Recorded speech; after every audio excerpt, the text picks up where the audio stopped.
Hi everyone, welcome into this week's My Weekly CBS Fix. I would like to dedicate this week's video to my cousins Yanki and Shanigiti Weiss. Mazel tov to you upon your granddaughter being born. Mazel tov to you, mazel tov to your daughter Brindy, and to your entire family.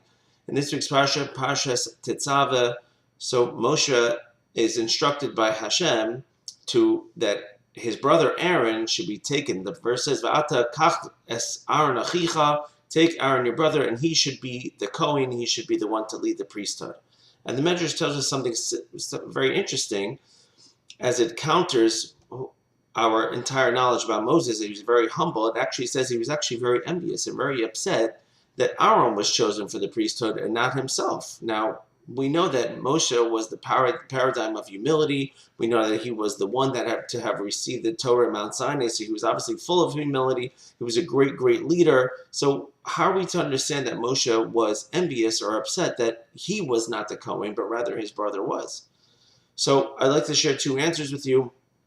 The first answer is that our sages teach us, Kina Sofrim Tarbe Chachma, if we are jealous of the learned, that allows us to ourselves to become more learned, and we ourselves will become wiser and smarter and more knowledgeable in Torah. And therefore what it's teaching you is that, believe it or not, there's a certain time that being envious is actually not only permitted, but actually encouraged.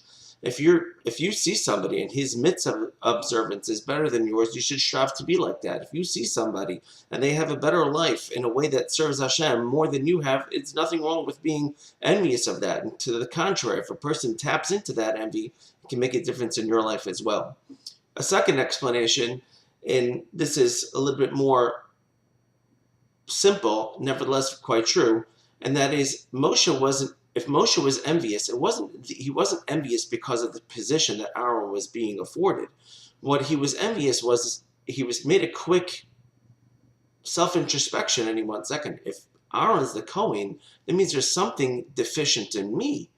And he obviously has greater deeds at this point than I do, and so therefore he was envious because he now viewed Aaron as being better than him, but at the same time, he's also saying, 1 second, so what's wrong with me? Something happened with me. And to which Hashem, don't worry, assured him, don't worry, you are the leader of Klal Yisrael, you are the leader of the Jewish people, you are the master teacher of all the Jewish people. And so therefore Hashem assured him that there actually was no deficiency in him.